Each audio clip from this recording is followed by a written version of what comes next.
eh bien vous êtes tombé sur quelqu'un qui n'était pas honnête. Vous pourrez voir cette personne en vous disant il est malhonnête, mais vous saurez au fond de vous que sa malhonnêteté, eh bien il en souffrira un jour et il en aura le retour. Et que c'est son chemin. Son chemin, c'est d'être quelqu'un de malhonnête, qui n'a pas d'égard, ou ci ou là, eh bien il aura le retour de tout. On peut se dire, mais le retour de tout, oh là là, il y a des gens qui ont des vies, qui ont vécu la guerre, qui ont vécu des choses horribles pendant la guerre. Il y a des gens qui ont vécu mais de véritables horreurs, quoi. Alors on peut se dire, c'est injuste, c'est horrible, c'est... Oui, mais qu'est-ce qu'ils ont fait avant, eux? On croit que on va vivre un accident ou une maladie ou comme ça, voilà, ou on va vivre des horreurs comme ça. Ah non, on ne vit pas des horreurs comme ça. Donc, on essaye de voir un peu tout, et puis d'élargir notre regard, et puis même d'assimiler et d'intégrer le retour des actions, ce qu'on appelle le karma. Parce que ça fait partie aussi des événements, ça fait partie aussi de la vie, cette histoire-là. Le retour de nos actions. Ce que nous faisons, nous en aurons le retour, en bien ou en mal. Il y a des gens qui donnent leur argent comme ça. Il y a des gens qui ont gagné des grosses sommes et puis qui ont tout donné. Eh ben dans une vie, ils auront de l'argent qui va tomber du ciel comme ça. Ça sera très facile, ils n'auront rien à faire et puis ils auront le retour de leur générosité. Et puis il y a des gens, ils auront beau travailler ou tenter de faire des choses ci et là, ils seront toujours au ras des pâquerettes et ils seront dans la misère, ou ils naîtront dans des pays où on ne peut pas s'en sortir. Il y a des pays, vous savez, sur Terre, c'est la misère, quoi. Il y a vraiment une misère terrible, quoi, sur Terre. Il n'y a pas d'erreur. Voilà, c'est ça que je voulais dire, c'est qu'il n'y a pas d'erreur dans la vie. S'il nous arrive une chose, c'est que nous l'avons fait. Au niveau des événements. Ça, c'est les événements extérieurs. Bien. Et après, ce qui m'intéresse, la seule chose qui m'importe, c'est d'être bien dans ma conscience, dans mon être, dans mon corps, dans ma vie. On dirait que tu parles de justice divine. Oui. Mais il faut que nous l'intégrions, ça. Ah, mais c'est compliqué. C'est comme, je ne sais plus où j'ai lu ça, il y avait un Indien qui disait à un autre, ou à un sage, « Oh, mais moi, je ne donne pas à ceux qui font l'aumône, parce que c'est leur karma, ils l'ont bien mérité. » Et le sage disait, « Ben non. Oui, peut-être qu'ils l'ont mérité, mais c'est pas une raison pour pas leur donner. » Ben oui. On peut donner à un moment donné et ne pas donner à l'autre. C'est pas parce que les gens vivent dans la misère qu'on ne peut pas les aider, même, ou vouloir les aider, même à notre petit niveau. Mais bien sûr, bien sûr. Si maintenant ta sensibilité est touchée, tu vois quelqu'un qui mendie dans la rue et que tu as envie de lui donner, ben vas-y, bien sûr. On peut se dire le pauvre homme ou la pauvre femme, mais quelque part, si elle est là, c'est qu'il s'est passé des choses avant. Il s'est toujours passé quelque chose avant. Voyez, il n'y a jamais une chose qui vient comme ça. Oh, c'est injuste, si et là. Bah, c'est injuste. Oui, mais qu'est-ce qui s'est passé avant? Est-ce qu'on le sait?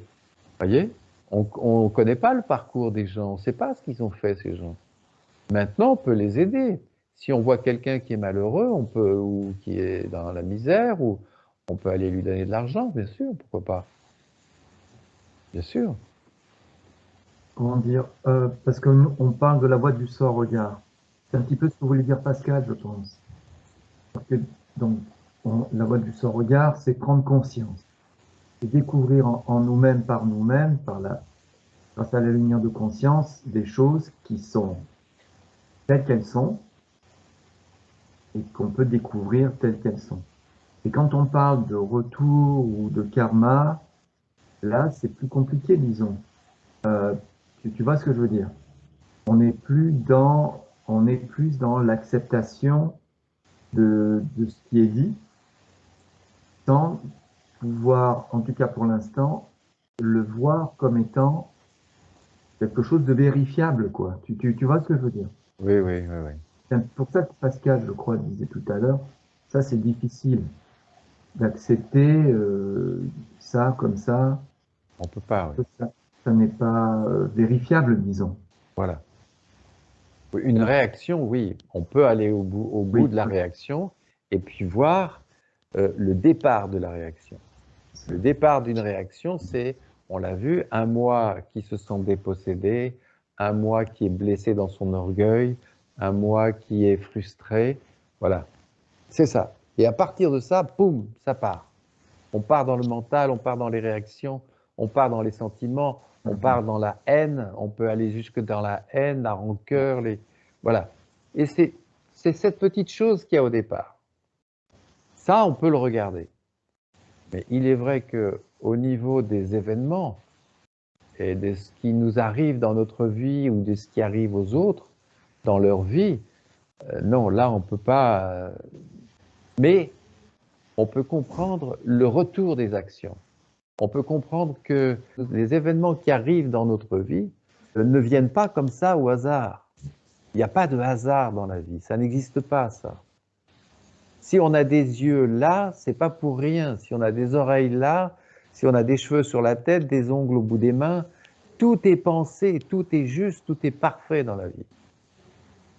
Alors, nous, on arrive et puis on... Oh oui, mais c'est injuste. On sait plus quoi. C'est la vie qui est... Oui. Oui, en ce qui concerne le karma, on peut étudier un petit peu ça. Moi, j'ai un petit peu étudié le karma. Alors, il est vrai que le karma, ce sont les retours de nos actions. Nous avons eu des anciennes vies, nous avons vécu plusieurs vies et nous avons fait des choses. D'ailleurs, heureusement que nous n'avons pas la mémoire de nos vies passées parce que quand on arrive, on est bébé, oh, il est tout pur et tout ça, il est tout neuf. Mais s'il avait le souvenir de ce qu'il avait fait dans les anciens, heureusement qu'on n'a pas la mémoire de nos vies passées, parce qu'on a certainement fait des choses horribles. Et mais néanmoins, elles font partie de notre passé. Elles font partie de notre chemin. La vie, elle, qui est bonne, naturellement bienveillante, va nous mettre des événements, des retours. On a fait des actions et on doit en avoir le retour. Elle va faire en sorte, la vie, de nous mettre ces retours d'action, même si c'est des choses terribles. Il y en a qui ont des accidents, il y en a où il y a des guerres, où il y a des choses comme ça. Faire en sorte que nous soyons à même de pouvoir accepter ce retour d'action et vivre ces malheurs qui nous arrivent, ces souffrances, avec le plus d'ouverture d'esprit possible et d'acceptation intérieure. La vie, elle, va s'occuper de nous mettre ces retours d'action sur notre chemin, mais à un moment qui sera le plus propice pour notre évolution. La vie est bienveillante dans sa nature. Il n'y a pas un père fouettard, quoi, vous voyez, derrière tout ça. Comme je vous l'ai dit tout à l'heure, le karma est vérifiable même scientifiquement. On envoie une onde, elle atteint la fin de son champ et elle revient à sa source. Et on envoie quelque chose et elle revient à sa source. Et c'est pareil pour tout. C'est le principe du radar, en fait. Les radars dans les bateaux, sur les avions, les chauves-souris dans la nature, dans l'obscurité des grottes, elles lancent un cri, une énergie. Ce cri traverse l'espace et tape contre un rocher à un moment donné, contre une voûte, un mur de la grotte, qui est dans l'obscurité. Et l'énergie sonore revient jusqu'à la chauve-souris, et c'est comme ça qu'elle sait à quelle distance elle est de l'obstacle. C'est le même principe que le radar. Donc c'est une loi en fait, ça montre que c'est une loi universelle. C'est une loi universelle. Ouais. Alors les gens pensent qu'ils peuvent penser n'importe comment, qu'ils peuvent faire n'importe... Ah, on m'a pas vu. On m'a pas vu. J'ai pu prendre un peu d'argent, oui, mais on m'a pas vu. Alors ils pensent qu'il est tranquille. Il dit des choses mauvaises sur mon collègue, oui, mais il ne le sait pas, donc ça ne marche pas comme ça. Ce que vous faites vous reviendra, tout simplement. Mais si maintenant nous sommes en train d'apprendre vraiment de regarder les lois de la vie, c'est-à-dire on peut vraiment maintenant prévoir et d'éviter des fautes. Eh oui, C'est comme exactement. plus clair, oui, même maintenant, si vraiment, s'il y a quelques réactions, tu t'arrêtes et comme ça tu penses qu'est-ce qu'il faut faire et prendre un petit recul. Et c'est vraiment, c'est comme tu peux prévoir, c'est vraiment, c'est comme toutes les actions que tu peux faire inconsciemment. Et c'est vraiment, c'est inconsciemment, c'est toujours, il y a en premier, c'est la réaction. Et si tu peux vraiment un peu faire un peu lumière, c'est la réaction, elle ne passe pas à première. Vraiment, c'est la conscience un peu claire et tu peux prendre mieux, prendre une décision. Oui. Tu vois qu'en découvrant la nature de la vie, on devient beaucoup plus responsable. On voit beaucoup plus clairement les tenants et les aboutissants. C'est comme, c'est vraiment, c'est comme les enfants. Les enfants, la plupart, elles font tout inconsciemment. Exactement. Tu ne peux pas punir chaque fois, c'est parce que lui, il n'a pas appris toutes les lois de la vie. Et c'est maintenant aussi, c'est comme pas un pas. C'est très dommage que maintenant nous avons passé beaucoup, plus que moitié peut-être la vie. Mais on n'est pas regardé, et on n'est pas vraiment regardé, il n'y a pas appris les lois de la vie. Et avant, c'est vraiment, on a fait comme les enfants, potentiellement, et même comment je peux me juger moi-même. Oui, je fais et je fais. Mais je fais comme un enfant. Exactement.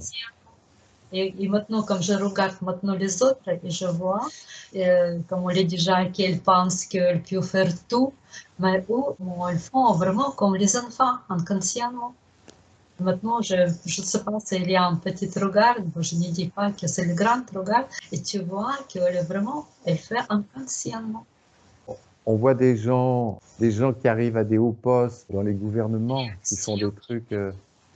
Il faudrait d'abord passer par le domaine spirituel.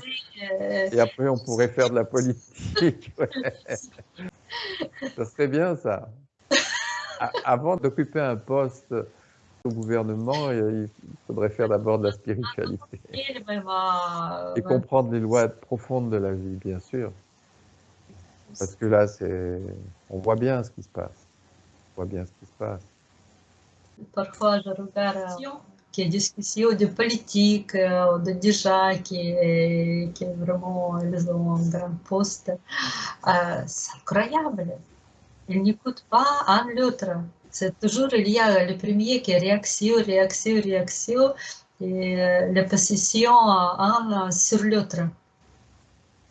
Ça, on regarde et je dis que c'est incroyable, incroyable. Même ils ne donnent pas un petit espace, un petit recul pour exprimer, de se comprendre. Je n'ai jamais vu à la télévision deux hommes politiques qui s'affrontent et qui parfois disent des choses sensées. Et qu'il y en ait un qui dit, tiens, mais oui, vous avez raison. Oui, c'est vrai, c'est sensé ce que vous dites. Oui, tiens, j'avais pas pensé. Ou alors, oui, ce serait bon de regarder un petit peu dans ce sens-là. C'est vrai, il pourrait peut-être... j'ai jamais vu ça. Parce que pour il fait des notes et comme il n'y a pas beaucoup de temps, comme ça, c'est chacun vous sortir plus vite ses idées. Et... Ils ont une position, ils sont donc absolument fermés, totalement fermés.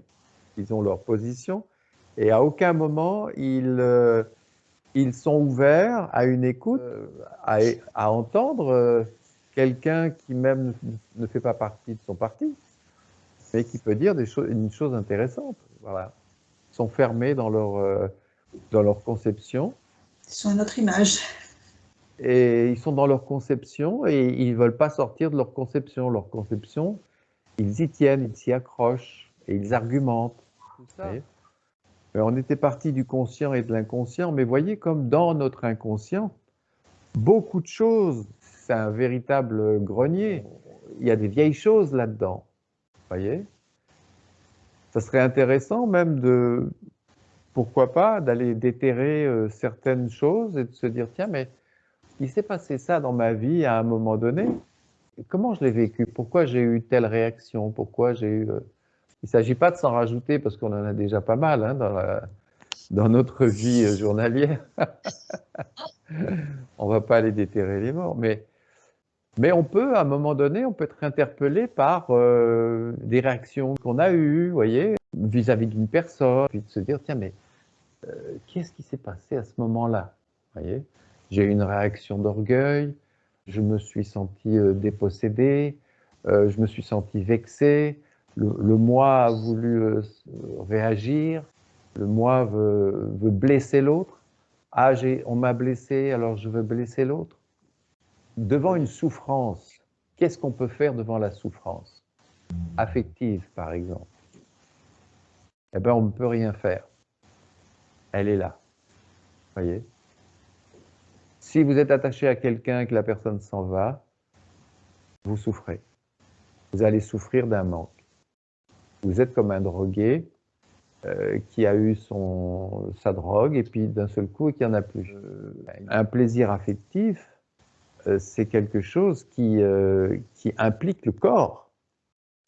Le corps est habitué à une dose de plaisir journalière avec quelqu'un, par exemple, que ce soit émotionnel, que ce soit physique, voyez, sexuel ou de relations physiques, choses comme ça, et puis la personne s'en va.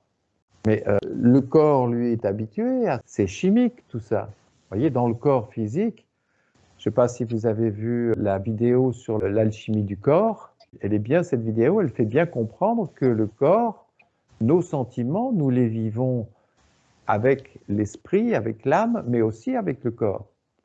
Et que le corps, lui, a ses réactions en lui, il se passe des choses en lui. Si vous avez été habitué à une certaine dose de plaisir journalière et que du jour au lendemain, vous en êtes privé, pour X raisons, eh bien, vous allez souffrir. Vous souffrir jusque dans votre corps physique. Ça ne fait rien. Et à ce moment de souffrance, encore, il faut bien regarder. Si tu regardes, c'est de souffrance, elle recule. Oui. Si on est témoin face à sa douleur, imaginons, je souffre, quelqu'un est parti, je suis attaché à la personne, mais la personne est partie. J'ai cette douleur qui est là. Je vais être face à cette douleur, à ce manque. Et ça peut être très douloureux, un manque sentimental, un manque d'une personne, ça peut être... Mais être conscient et surtout, c'est Jean-Marc qui en a parlé tout à l'heure, faire attention de ne pas penser sur la douleur ou commencer à alimenter un sentiment sur la douleur elle-même. Et Krishnamurti a perdu son frère. Il a vécu une profonde douleur parce qu'il adorait son frère et que son frère est mort. Et il a pleuré pendant 15 jours. Mais il était abandonné face à cette douleur.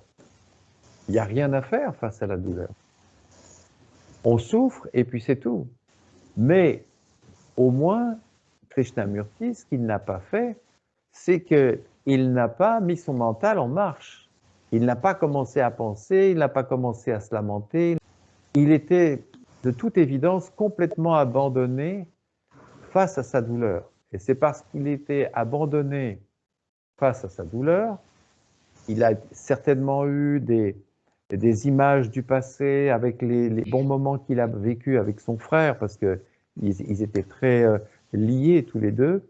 C'est certainement revenu, ça. C'est certainement revenu. Mais ça n'a pas été alimenté. Et encore, il faut être comme témoin devant la douleur. Exactement. Exactement. Et la douleur va naturellement s'apaiser. Mais ça peut être des douleurs vraiment très très violentes et qui peuvent toucher le corps, mais vraiment.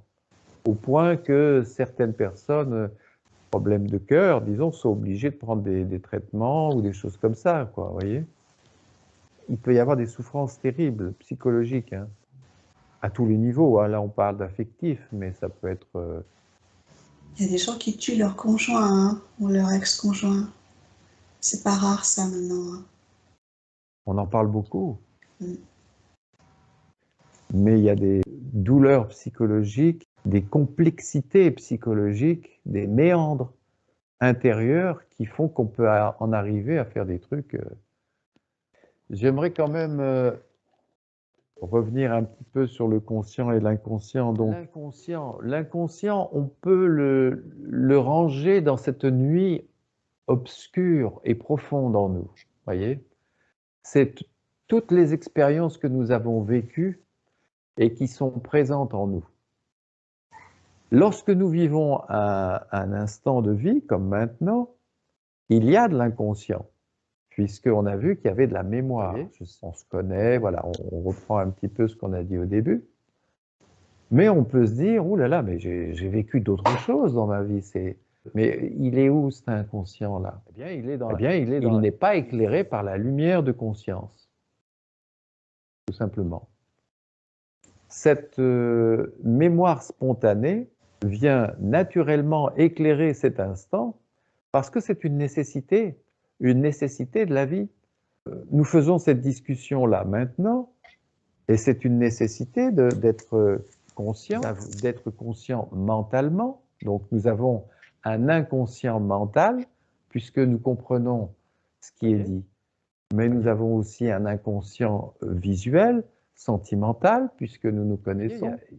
Il y a un inconscient physique, nous savons dans l'endroit où nous sommes, vous voyez.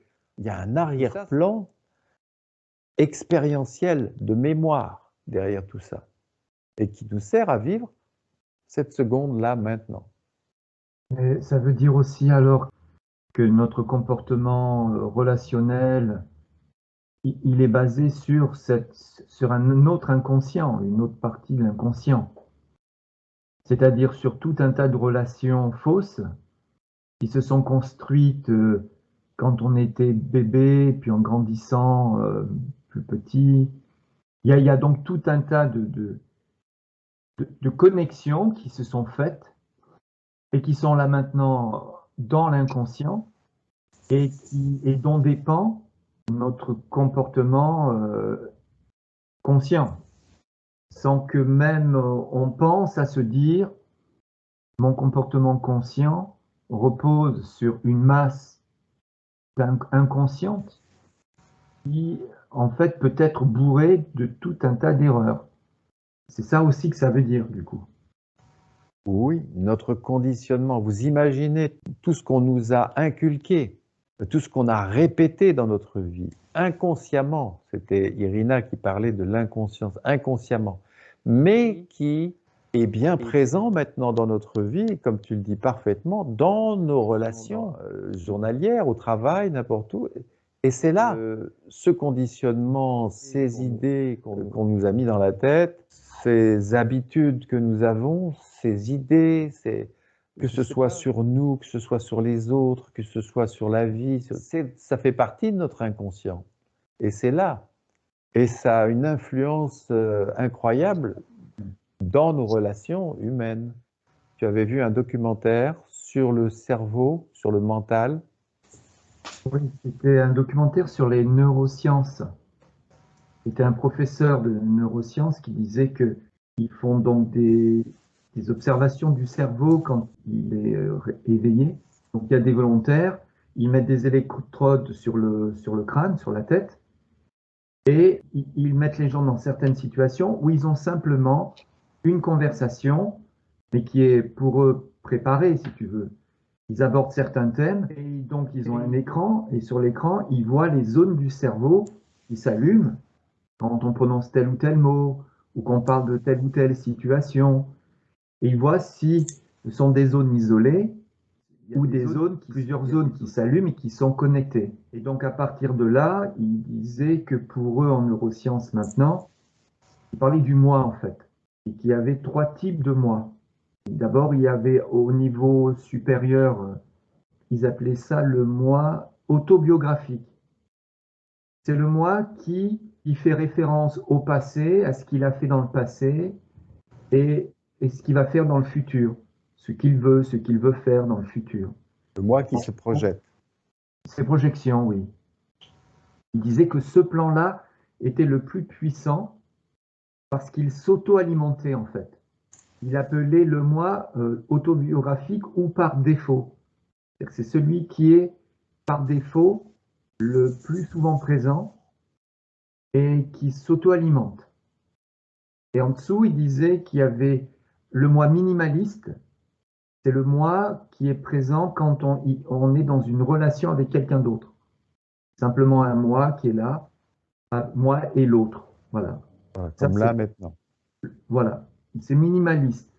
Et en dessous, il y avait un troisième moi, il appelait le moi réactif. C'est celui qui va réagir dans certaines situations. Donc pour l'instant, ils en sont là, quoi. C'est vraiment intéressant parce que le moi mental qui se projette, on voit bien que c'est un champ psychologique dans lequel ce sont nos rêves, nos projections, je pense ceci, je pense... Tout le monde peut percevoir ce champ psychique mental. Et puis, le moi minimaliste, c'est celui qui est là maintenant et qui nous permet d'échanger. On en a parlé il y a quelques conversations, on disait qu'il fallait évoluer un moi. Il fallait un moi de façon à un moment donné, avoir dans notre esprit la conception de moi et de l'autre. Et puis de pouvoir parler à l'autre, vous voyez, le moi minimaliste. Donc, il y a le moi qui, lui, crée tout un champ psychologique, qui se projette, qui rêve, qui, vous voyez, qui veut ceci, qui veut cela, voilà. Ça, c'est le champ mental, psychologique. Et il y a le moi réactif, le moi pulsionnel. C'est ce dont on parlait tout à l'heure. Un moi qui a été vexé, il peut être en réaction et il peut mettre en marche son moi psychologique, son moi mental. Il peut rentrer dans son moi mental et là, créer tout un monde de projections, de ressentiments, de rancœur. Il m'a fait ceci, il m'a fait cela. Là, on n'est plus dans le moi pulsionnel, on va dire, réactif. On entre dans l'univers psychologique. C'est vraiment... Est-ce qu'on peut dire que le moi réactif, ce qu'eux ils appellent le moi réactif, c'est en fait ce que nous on appelle le moi instinctif animal. Oui, oui. L'animalité en nous qui réagit. Oui. C'est celui-là en fait, c'est la même chose. Oui, oui, oui. Oui, Oui, c'est celui-là, c'est la même chose. Et c'est pas mauvais d'avoir une réaction. C'est pas mauvais d'exprimer une réaction vis-à-vis de l'autre. Quelqu'un fait quelque chose qui nous blesse, par exemple, et on réagit, et on lui dit, si c'est spontané, voyez, si ça en reste là, si maintenant on commence à amplifier et à donner de la puissance à la réaction, ça peut être vraiment des conflits à ce moment-là. Parce qu'une petite réaction, si on l'exprime, on pourra aider l'autre à travers cette réaction. Et lui dire, attention, là, tu as fait quelque chose qui fait mal. Voilà. Là où ça va être mauvais, c'est si on commence maintenant à entrer dans notre moi psychologique mental et où on va commencer à faire des films, à projeter des films à partir de cette petite réaction. Vous voyez ? Mais il est quand même intéressant de regarder la petite réaction et de voir que, bien, c'est soit un moi qui a été vexé dans son orgueil, dans sa vanité, soit une dépossession, une frustration. Vous voyez, ça va pas très loin. Ça tourne toujours autour de quelque chose de très étroit, une réaction. Mais ça peut prendre des proportions terribles. Si le moi vient au milieu, si l'entité sort de sa grotte, de son antre, et qui vient là en plein milieu, oui, mais moi, on va pas me la jouer comme ça, moi, je vais pas en rester là, je vais faire ceci et je vais faire cela. Vous voyez, ça peut aller loin. On parlait des forces. C'était Irina qui avait posé une question sur les forces. On voit bien que dans notre inconscient, il y a des forces. il y a des choses qui nous poussent. Notre inconscient, c'est un petit mot comme ça, on prend le mot inconscient, mais quand on ressent des forces ou des choses qui nous poussent, ce sont des forces. Dans cet inconscient, il y a des forces. Quand on parle d'une idée, quand on parle d'un sentiment, ce sont des champs de force.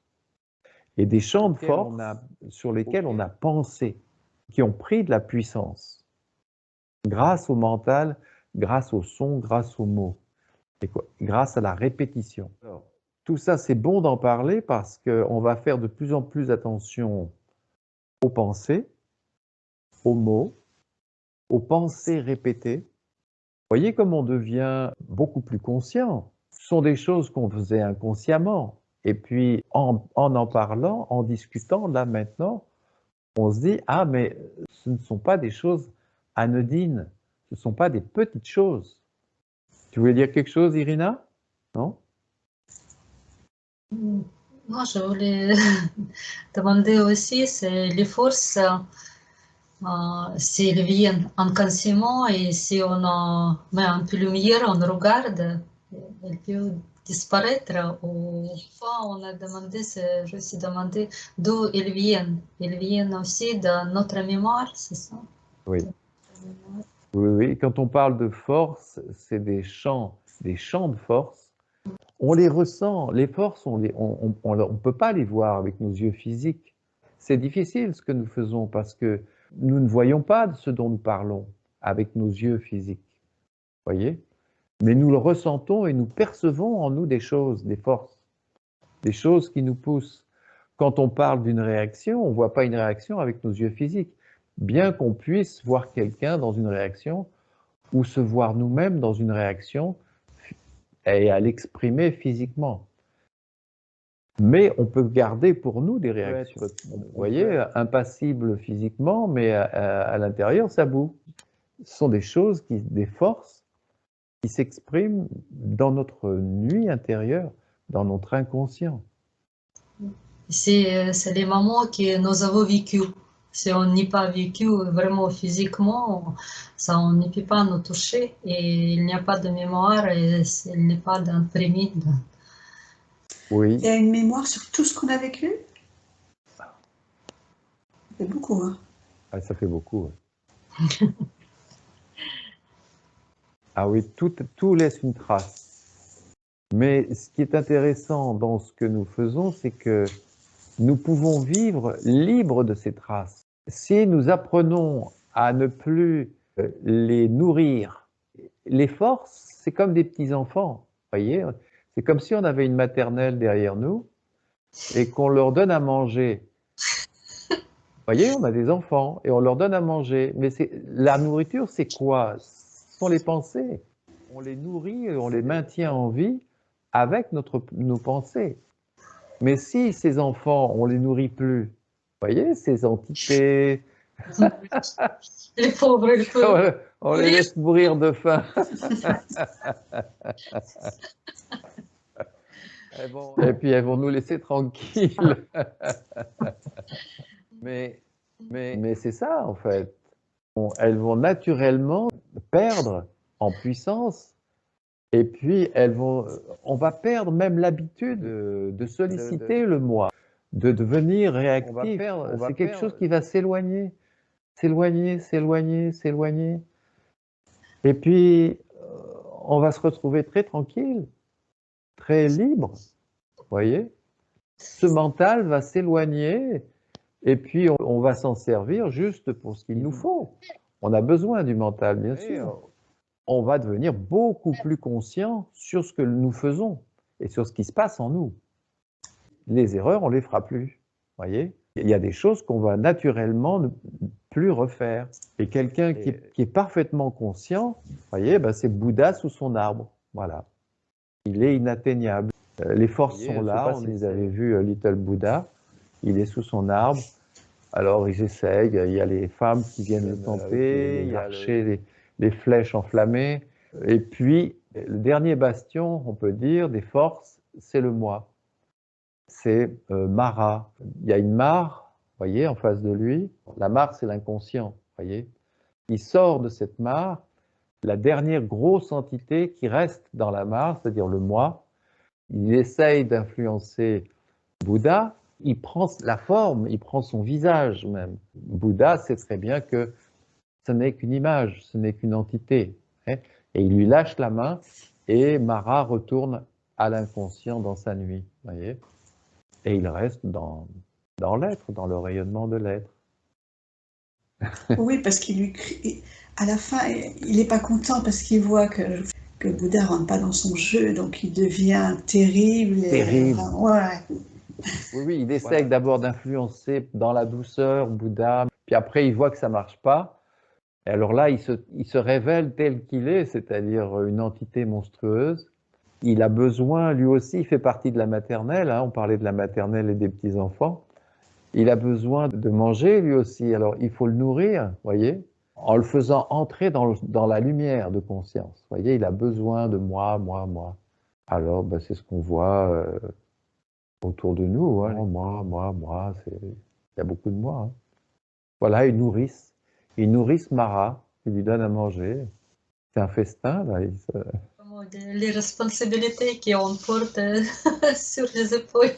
Non, parce que la lumière est naturelle après. C'est une lumière spontanée, comme vous avez une lumière spontanée là maintenant. Vous voyez? Vous avez une lucidité, une lumière spontanée de l'instant. Eh bien, si vous mettez de la lumière dans votre vie, vous aurez une lumière spontanée. Et il n'y aura pas de moi qui a peur de ceci, qui a peur de cela, ou qui ne veut pas faire ceci, ou qui ne veut pas faire cela. Si la conscience est là, si la lumière est là, si on porte des regards, la chose devient simple. C'est pas très compliqué en fait. Mais il y a cette implication de l'individu lui-même à mettre de la lumière dans sa vie. Ça, c'est vraiment important. On parlait du karma tout à l'heure, on va peut-être finir là-dessus. Un être qui est totalement conscient n'a plus de karma. Il n'est plus du tout dans le retour des actions. Parce que il a tout remis à la vie. Il n'y a plus de moi. Pourquoi les gens ont le retour de leurs actions? Parce qu'ils disent « moi, je fais ça ». S'ils affirment un « moi », alors il y aura une action et il y aura le retour de l'action au moi. Et si quelqu'un a tout remis à la vie, eh bien, il n'a plus de retour d'action. Donc, tous les êtres libérés, tous les saints, tous les mages, ils n'ont plus de karma. Il n'y a plus de karma. On échappe à la loi du karma, puisque tout est remis à la vie. Vous voyez? C'est quand même une bonne nouvelle.